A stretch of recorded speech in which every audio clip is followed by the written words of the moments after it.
So far, I have been quite impressed by ASUS's Prime and A series enclosures, so it was only a matter of time until we take a look at this, the A31, which is a no-nonsense mid-tower that feels kind of basic, you know, when they advertise toolless side panel access or so much text to say that we have 2 TG panels. I mean, come on, really? But to be fair, the angled PSU shroud plus 80 millimeters of our top radiator clearance is giving me good vibes. Perhaps promising vibes, you know? I mean, we've had this conversation before, right? Like, why would you need to spend $150 plus for a case when mid-towers in this budget class of $79 are getting so good?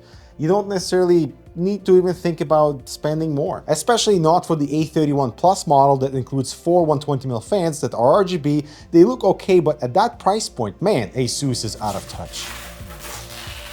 And I feel like there's such a big overlap in features between more affordable cases and more expensive cases that these things become just good enough, you know? But I totally get the need to buy something more expensive for visual purposes and also for performance-focused purposes as well, because these like mainstream mid-towers, they all look kind of the same. So it's a sea of copycats, and like ASUS is in that category as well.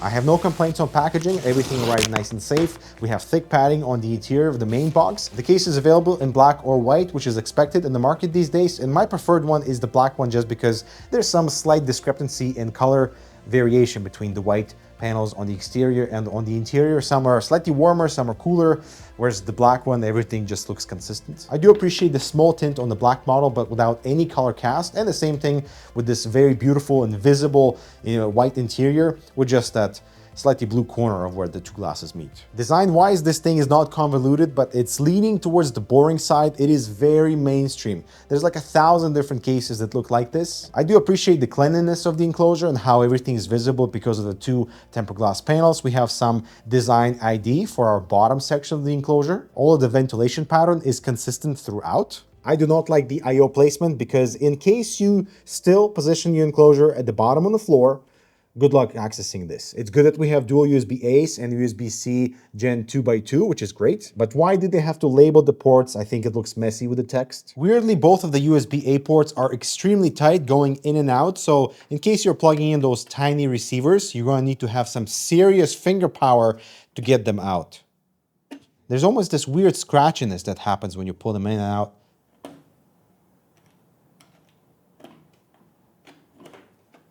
Oh God. I also want to compliment them on really flexible USB cables. So the chunky USB 3 cable, very flexible and light, easy to route, and the same thing for our USB-C Gen 2x2. As far as the interior goes, there's nothing fancy, but all the basics are covered. So BTF motherboard support, all the cases gotta have it now. We have 2 captive motherboard standoffs, which is really helpful during installation when the case is not laying down flat. We have a 111 20mm fan support on the side for either intake or exhaust. The motherboard is sort of in this like little cavity with little extensions above for proper cable exits. We have a 140mm fan support at the rear, which is quite surprising. And of course, we have that angled power supply shroud that takes some inspiration from the NV5 from Fantex, that both has visual advantages and also performance advantages as well. And the side ventilation mount is a welcome addition, but it's for fans only. There's no way you can fit a radiator here. There's just no spacing below and above the fans. And I really appreciate how large the cutouts are all around the motherboard, so you can pass your cables after the motherboard's been seated and installed, which is quite rare these days with BTF support especially. Most of the time you just cover up a cutout that you have to then remove the motherboard from to pass the cable, which is really annoying, but not with the A31. Unfortunately, there are no rubber grommets anywhere around the motherboard, so if you do end up installing your side ventilation over here, it does act as a little bit of a visual barrier, especially for your 24-pin. There are 2 screws holding the front panel in place. Open up like that. Let's see how strong this corner is. ASUS, I am impressed. We have some serious structural rigidity here with the 2 glass pieces removed.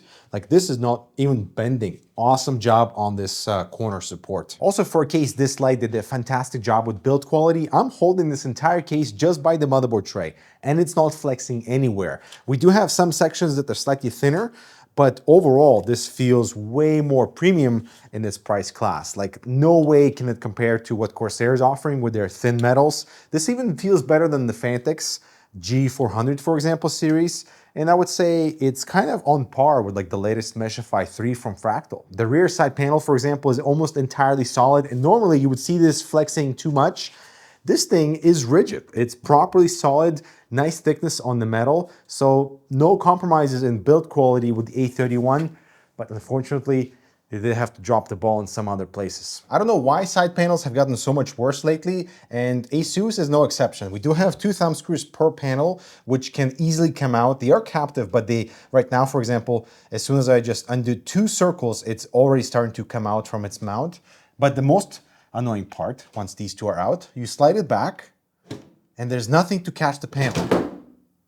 So it just falls off the case. The bottom of this panel is metal, so when it does hit the surface, it's not going to potentially crack the glass. It's just really, really annoying. The same idea for the rear panel too. As much as I don't like these types of dust filters, it does span the entire top of the enclosure for nice visuals. And here we have support for a 360 radiator with dual 140mm fan support as well. Unfortunately, the filter at the bottom here is the horrible kind as well. At least it's easier to remove and it covers the entire area. And this is one of the reasons why I don't like these types of filters. Look how much louder the case becomes with just this thing on top.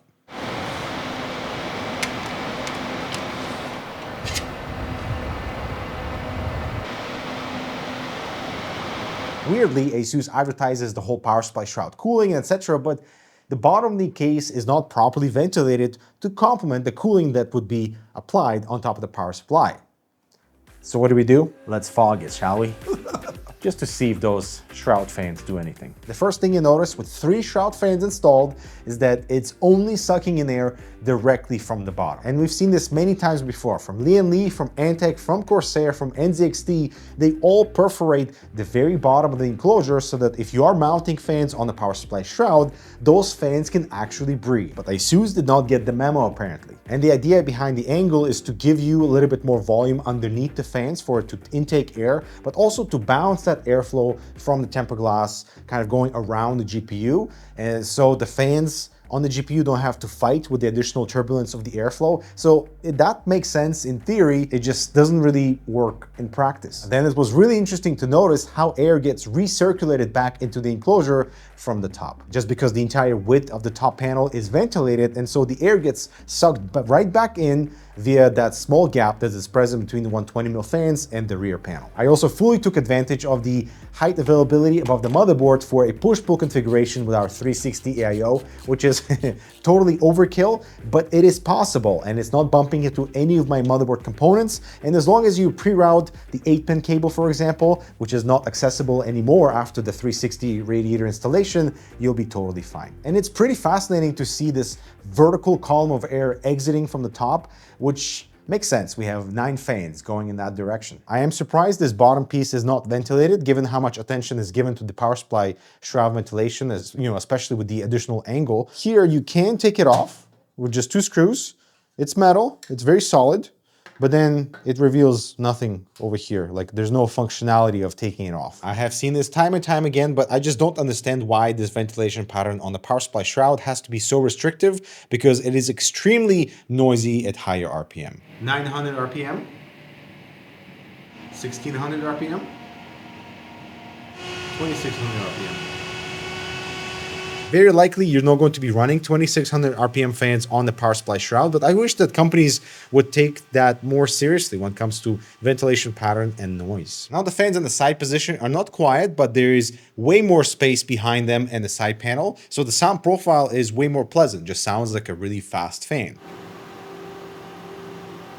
Although I do wish that this ventilation pattern at the rear was more porous, just to give us slightly less resistance. Now, as far as how effective is that shroud for cooling, it is not very effective at all. Say you have 3 fans to populate inside A31, where should you put them? Definitely we need a rear fan, and mounting 2 on the power supply shroud gives us actually pretty bad results both on the CPU and the GPU. Repositioning the shroud fans as our side intake improves GPU cooling, but worsens CPU cooling in the process, and rotating the side fans as exhaust actually made the GPU temperatures better, but no impact on CPU cooling. Now, because we have no proper intake for our air cooler, it is definitely advisable to go with a 360 AIO at the top. In doing so, you add natural exhaust for any heat accumulated by the GPU, and you definitely want to utilize the side intake over the Shroud fans, because the Shroud fans don't do anything. They're pretty much blocked by the power supply underneath, and there's no ventilation on the side of the enclosure, only from the bottom.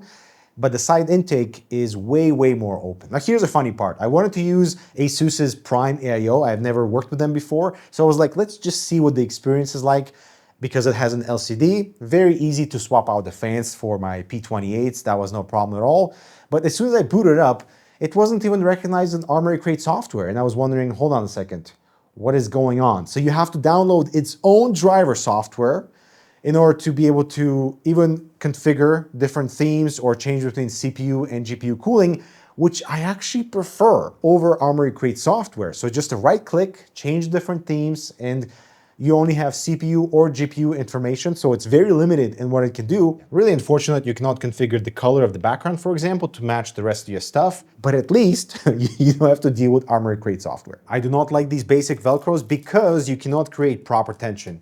They just open and close. You might as well give me a zip tie at this point. Fantex does a much better job with Velcros because you can create proper tension. As far as cable management goes, it is basic but doable. I don't have any major complaints over here. We have Velcro straps, we have a large pocket from the power supply to stash cables. And here, once again, I appreciate how the motherboard tray is stamped in, not only giving us BTF cutouts, but standard cutouts that are separate to route your 8-pin without needing to squeeze it through a space it doesn't fit. And you can clearly see here the bad design for those Shroud fans. Like, the angle is something, but then here we have basically no space above the power supply. All this is fine, but then once we close the side panel, I don't understand why they couldn't have just continued with this ventilation pattern from the side into the power supply chamber to help with that Shroud ventilation. Also, because the side fan mount is so high up above the power supply shroud, the two most high up holes interfere with the frame, and therefore it's stamped out to let you squeeze in the screwdriver. The LTT screwdriver does not fit, so you have to use something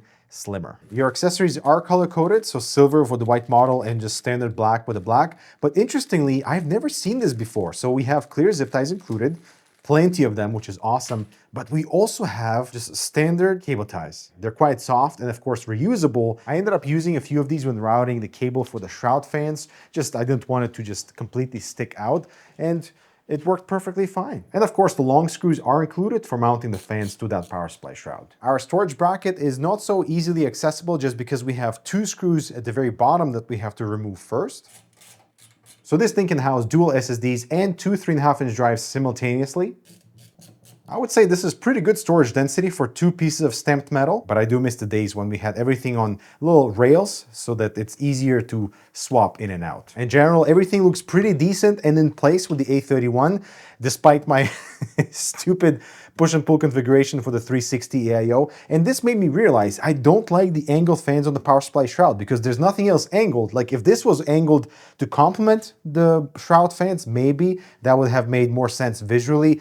But the only thing that I don't like is this big open pocket on the side, because if you're not doing anything with it, it just looks weird. Now that looks absolutely sick. I'm using the same fans everywhere, so things look consistent.